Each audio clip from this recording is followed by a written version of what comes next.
All right, today we're going to talk about something that can feel, well, pretty overwhelming. We're going to decode the patient's journey through testicular cancer. But my goal here is to give you a really clear roadmap to show you how we get from the science all the way to the incredibly hopeful outcomes that, thankfully, are now the norm. So here's our game plan. First, we're going to put the numbers in perspective. Then we'll dive into the different kinds of tumors, the science behind it. After that, we'll walk through how it's actually diagnosed, how doctors map out a treatment plan, and we'll finish up by talking about the prognosis and what life looks like beyond all this. So let's get right to it. Before we get into any of the nitty-gritty details, I want to put two huge, really important facts on the table right away. The first is that this cancer is rare. And the second, it's incredibly treatable. Just how rare are we talking about? Well, take a look at this. 0.2%. That's it. That's the lifetime probability for a Caucasian male in the US. So it's not a common cancer by any stretch of the imagination. But, and this is a big but, it's one you absolutely need to be aware of. And now for what is maybe the most important number in this entire explainer. Look at that, over 95%. For patients who catch this in the early stages, and that's most of them, the 5-year disease-free survival rate is just fantastic. It really tells a story of incredible medical progress. Okay, so we know it's rare but highly treatable. But what is it really? To get a handle on the treatment, you first have to understand the opponent. So let's get into the science of what these tumors actually are. So for almost all these cases, we're talking about 95%. The story starts in what are called germ cells. You can just think of them as the seed cells that go on to produce sperm. And it's right at that starting point that the cancer faces a choice, a fork in the road, that really determines everything that comes next. And here is that fork in the road, laid out visually. Now, don't let the complicated look of this chart scare you. It's actually pretty straightforward.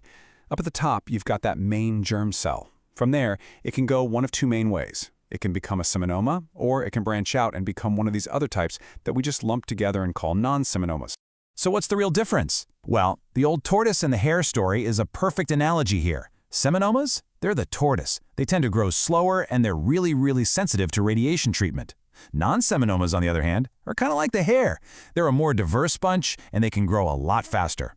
Knowing which one you're dealing with isn't just trivia, it changes the entire game plan for treatment. All right, so that's the science behind it.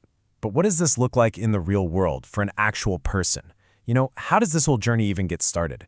Let's trace the steps from that very first sign to getting a real confirmed diagnosis. It almost always starts with something that's really easy to ignore. The most common symptom is a lump or some swelling that, and this is the key part, is usually painless. That's why it can sneak up on you. And that's exactly why being aware of your own body and doing self-exams is so important. It's the #1 way to catch this thing early. So, let's say you find something or your doctor does. What happens next? Well, things tend to move pretty quickly. There's a very clear, very effective playbook that doctors follow to figure out exactly what's going on and to do it fast. And this is their toolkit. It's kind of like a 4-step process. It starts with a physical exam. Then they'll use an ultrasound to get a really good look.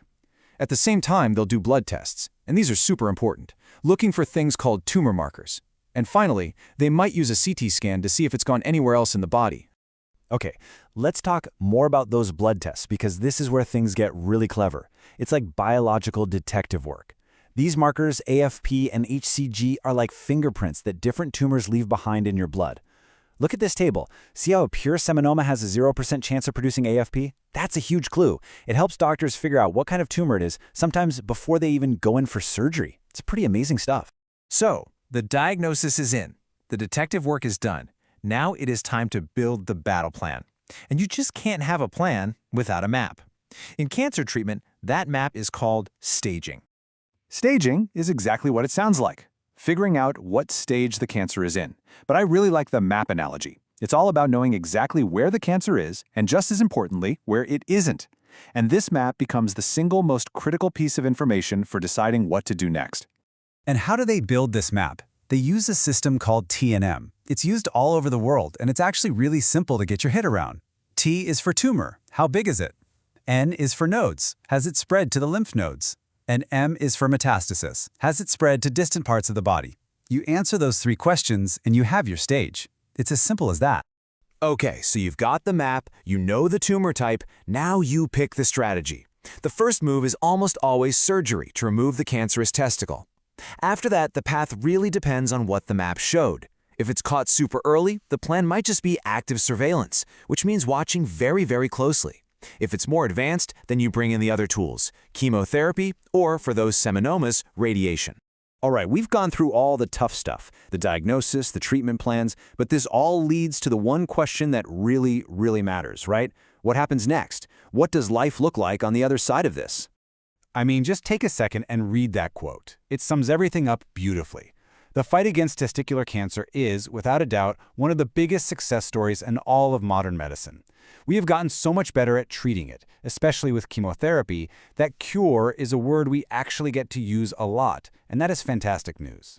So once the main treatment is over, you're not just sent on your way. The journey continues, but now it's a partnership with your medical team. And this part is absolutely crucial. Regular checkups, those same tumor marker blood tests, maybe some scans, this is the stuff that keeps you healthy for the long haul.